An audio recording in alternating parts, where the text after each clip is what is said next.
इस बात से पेट नहीं भरा तो यही देवबंद में मेरे ऊपर गोली चला के 4 गोली चला के मेरी जान लेने का प्रयास किया गया था। मैं आपका वही चंद्रशेखर आजाद। स्वाभिमान को कभी कमजोर करने दिया? ये मेरी जान क्यों लेना चाहते हैं? क्या मैंने इनकी जमीन छीनी है? क्या मैंने इनका धन छीना है? क्या मैं कोई गलत लड़ाई लड़ रहा हूं? मैं आपको बताना चाहता हूं, ये इसलिए मेरी जान लेना चाहते हैं क्योंकि ये जानता है कि अगर चंद्रशेखर आजाद ने साथ दी गया तो इस देश में बाबा साहब अम्बेडकर को मानने वाला व्यक्ति दिल्ली की कुर्सी में बैठेगा, उसको कोई रोक नहीं सकता।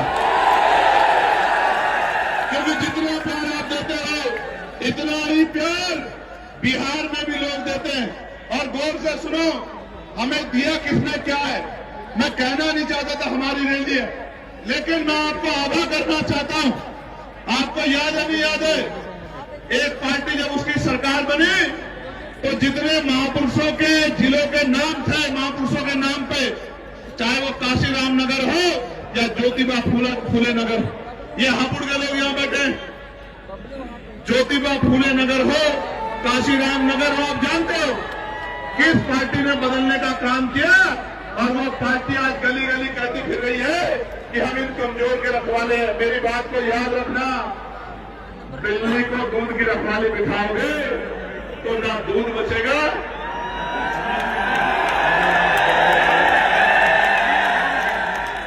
आप जानते हो नहीं जानते हो? प्रमोशन में आरक्षण छीनने का काम किसने किया आप जानते हो नहीं जानते हो? हमारे लाखों कर्मचारियों को खून के आंसू रोने के लिए मजबूर किसने किया आप जानते हो नहीं जानते हो? और आज वो लोग कपड़े बदल के, चोला बदल के हमारे लोगों के बीच में आके कह रहे हैं कि हम आपको कैसे। प्यारे भाइयों, आप जानते हो मान्यवर काशीराम से बड़ा नेता पिछले 25, 30, 40 साल में हमारे पास बाबा साहब के बाद नहीं था। मानते हो नहीं मानते हो? तो मान्यवर काशीराम की जयंती में जो छुट्टी होती थी वो किस पार्टी की सरकार ने खत्म करने का काम किया है? आवाज नहीं आ रही है?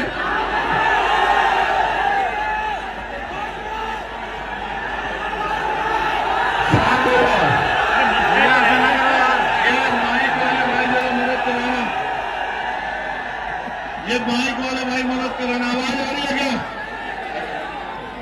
मैं फिर दोबारा पूछता हूं, 2012 से 17 के बीच में हमारी पिछली सरकार ने जो माननीय काशीराम साहब के नाम पर छुट्टी घोषित की थी कि वो हमारे रहबर हैं, उस छुट्टी को कैंसिल करके हम सब लोगों को अपमानित करने का काम किस पार्टी की सरकार ने किया? आपको याद है नहीं याद है? और आपको याद है नहीं याद है? आप याद है नहीं याद है? प्रमोशन का, रिजर्वेशन का बिल पार्लियामेंट में किस पार्टी की सरकार नेताओं ने पास? याद है नहीं याद है?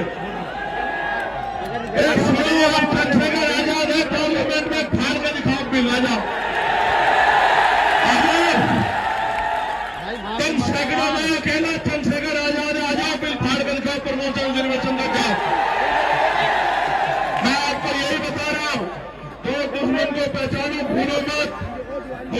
आपकी इसी लापरवाही का फायदा दुश्मन उठाता है। गौर से सुनो, अभी तो बात शुरू भी नहीं हुई है, अभी तो बहुत कुछ कहना है।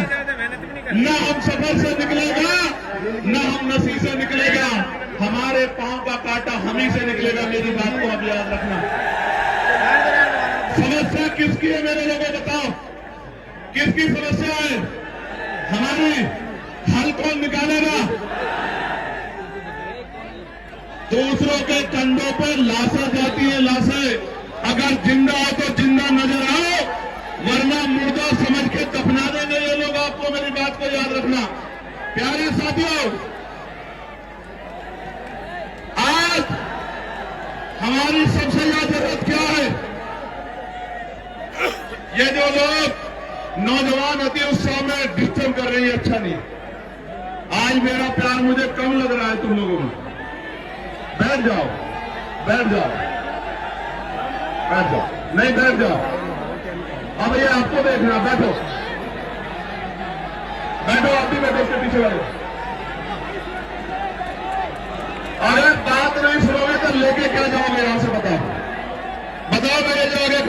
ए बच्चों, अगर बात नहीं सुनोगे तो लेके क्या जाओगे बताओ? है? और लेके नहीं जाओगे तो घर जाके गली मोहल्ले में बताओगे क्या?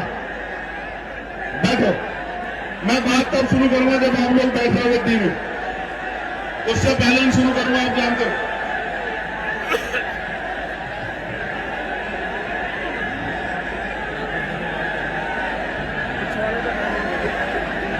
कमजोर करने का काम किया है। मैं आपको विश्वास दिला के कहना चाहता हूं, आजाद समाज पार्टी का राजकाज बनेगा तो गरीबों के लिए इंटरनेशनल लेवल की शिक्षा का इंतजाम हम सरकारी स्कूलों में करने का काम करेंगे। मेरी बात को आप याद रखना। आप अगर हम लोग पढ़ेंगे नहीं तो आगे कैसे बढ़ेंगे? आगे नहीं बढ़ेंगे तो तरक्की कैसे करेंगे? इसलिए इस शिक्षा रूपी हथियार को हमें मजबूत करना है, कमजोर नहीं होने देना। साथ साथ चिकित्सा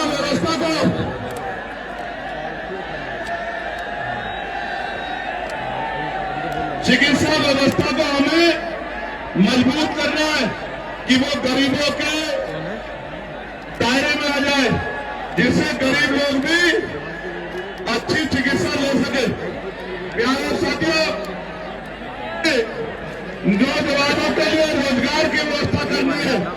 हमें चुन जातीय अत्याचार को रोकने का काम करना है, लोगों की सुरक्षा करनी है, सुरक्षित रखना है लोगों को।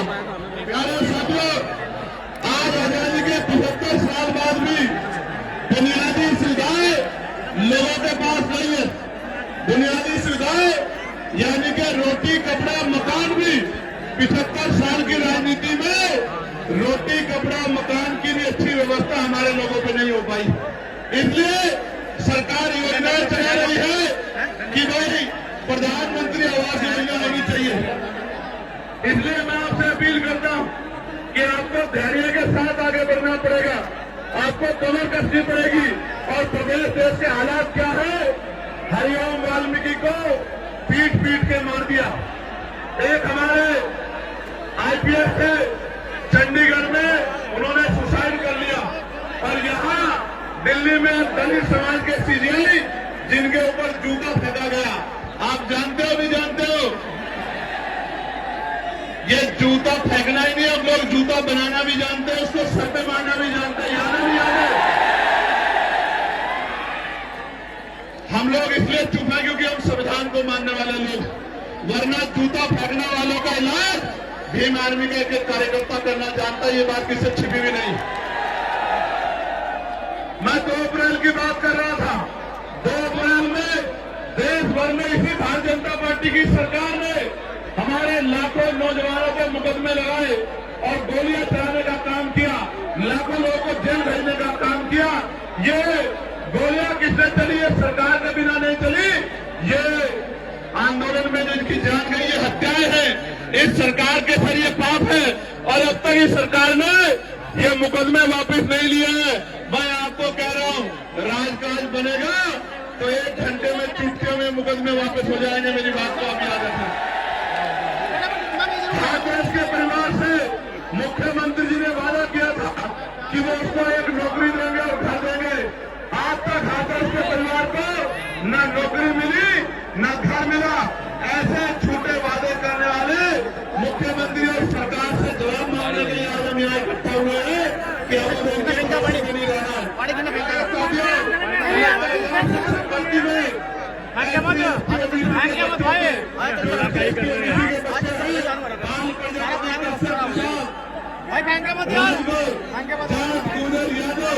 तमाम जो है वो पार्टियां, विश्वकर्मा हो, सैन हो, उनके बच्चों के 20,000 पद इसी सरकार ने छीनने का काम किया और हमने उसके खिलाफ आंदोलन करने का काम लखनऊ में किया। मेरे लोगों, प्यारे साथियों, निजीकरण करके सरकारी नौकरियों को खत्म किया जा रहा है और बिजली विभाग का निजीकरण करके पूंजीपतियों को सौंप के महंगी करके गरीबों का खून चूसने का इंतजाम सरकार कर रही है भारतीय जनता पार्टी की। अग्निवीर चला के देश के प्रति नौजवानों के अंदर जो भक्ति थी उसको कमजोर करने का काम किया। और बीएड, बीएससी के, बीटीसी के बच्चे उत्तर प्रदेश में नौकरी है ना रोजगार, को पूछने वाला नहीं।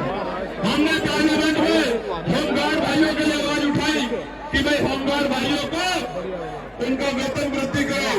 आशा बहनों के लिए आवाज उठाई, आंगनबाड़ी बहनों के लिए आवाज उठाई, भोजन माता के लिए आवाज उठाई, पंचायत सहायकों के लिए आवाज उठाई, अनुदेशकों के लिए आवाज उठाई, शिक्षा मित्रों के लिए आवाज उठाई, रोजगार सेवकों के लिए आवाज उठाई, पंचवानी पेंशन की आवाज उठाई, और पुलिस के भाइयों ने जिन्होंने आज मेरी मदद नहीं की, उनकी भी 8 घंटे की ड्यूटी हो, सप्ताह में 1 दिन छुट्टी हो, वेतन विषमता दूर हो, बॉर्डर स्कीम खत्म हो, उसकी आवाज भी पार्लियामेंट में हमने उठाने का काम किया, और राजकाज बनने पे उसको लागू करने का काम भी हम ही करेंगे, किसी और के बस की बात नहीं। सम्मानित साथियों, आज हमारे ऊपर सबसे बड़ा खतरा SIR का है। SIR के जरिए बिहार में वोट की चोरी की गई। मैं सरकार को बताना चाहता हूं, इलेक्शन कमिश्नर को बताना चाहता हूं, ये बिहार नहीं है मेरे प्यारे साथियों, ये उत्तर प्रदेश है, उत्तर प्रदेश। और ये वोट हमें खैरात में नहीं मिली है, ये वोट बाबा साहब अम्बेडकर के आशीर्वाद से मिली है। एक भी वोट को जाने नहीं देंगे, मेरी बात को याद रखना, एक भी वोट को जाने देंगे। अगर इससे बड़ी रैली करनी पड़ी तो रैली करेंगे, और सड़कों पर जाकर आंदोलन करना पड़ा तो आंदोलन करेंगे। SIR के नाम पे वोट की चोरी नहीं होने देंगे, मेरी बात को आप याद रखना। मुख्यमंत्री कह रहे हैं सरकार के डिटेंशन सेंटर बना रहे हैं, मुसलमानों को डराने के लिए कह रहे हैं। इन डिटेंशन सेंटरों को ताला लगाने का काम आजाद समाज पार्टी काशीराम करेगी, मेरी बात को आप याद रखना। और यहां से जाने के बाद आपको कह रहा हूं, यहां से जाने के बाद आपको कह रहा हूं कि मेज कुर्सी मत लगाना, खाद डाल लेना, जाके खाद BLO के साथ खाद डाल लेना, खाद डाल लेना। एक एक वोट संभाल लिए, रक्षा करनी है, ये वोट हमारा हथियार है, हम इसको जाने नहीं देंगे, मेरी बात को आप याद रखना। डालोगे नहीं डालोगे, जाके खाद डाल लेना, एक एक वोट की रक्षा करना, और SIR के जरिए एक वोट की चोरी ना हो,